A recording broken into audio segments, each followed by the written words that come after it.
నా పేరు దస్తగిరి. మా వైఫ్ పేరు సల్మా బాను. ఇతను మా బాబు. మా బాబు పేరు ఇషాన్.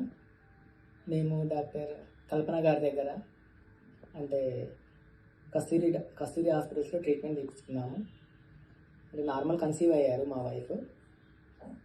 తర్వాత మేడంని కలిసాము. మేడంని కలిస్తే ఎక్టోపిక్ ప్రెగ్నెన్సీ అన్నారు. ఎక్టోపిక్ ప్రెగ్నెన్సీ అంటే చాలా కష్టము, ఫస్ట్ ఆపరేషన్ చేయాల్సి వస్తుందేమో, ఎందుకంటే కొంచెం కష్టంగా ఉంటుంది అని చెప్పారు. సో మేడమే మళ్ళీ పిలిచి ధైర్యం చెప్పారనమాట. సో కొంతమందికి ఎక్టోపిక్ ప్రెగ్నెన్సీ డిసపియర్ అయిపోతుందని చెప్పారు. అందుకు అయినప్పటికీ మాకు భయంగానే ఉంది. అప్పుడు ఫస్ట్ 3 monthsలో ఏడవని రోజు లేదు మా వైఫ్. నేను తనప్పుడు కన్సల్ట్ చేస్తూనే ఉన్నాను. అదే టైంలో మేము వేరే సెకండ్ ఓపెనింగ్ కూడా వెళ్ళాము. ప్రతి ఒక్కరూ ఆపరేషన్ చేయించుకోవాలని అన్నారు, కానీ ఎవరు వెయిట్ చేద్దాము డాక్టర్ కల్పన గారు మాదిరిగా ఎవరు చెప్పలేరు. ఆమె ఒక్కటే చాలా ధైర్యంతో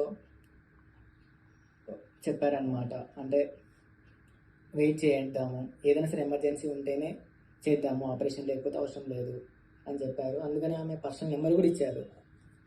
ఒకవేళ మిగతా వాళ్ళు చెప్పినట్టు ఆపరేషన్ చేసి ఉంటే మాకు ఇంత మంచి స్మార్ట్ హ్యాండ్సమ్ బ్యూటిఫుల్ బాయ్ ఉండేవాడు కాదేమో.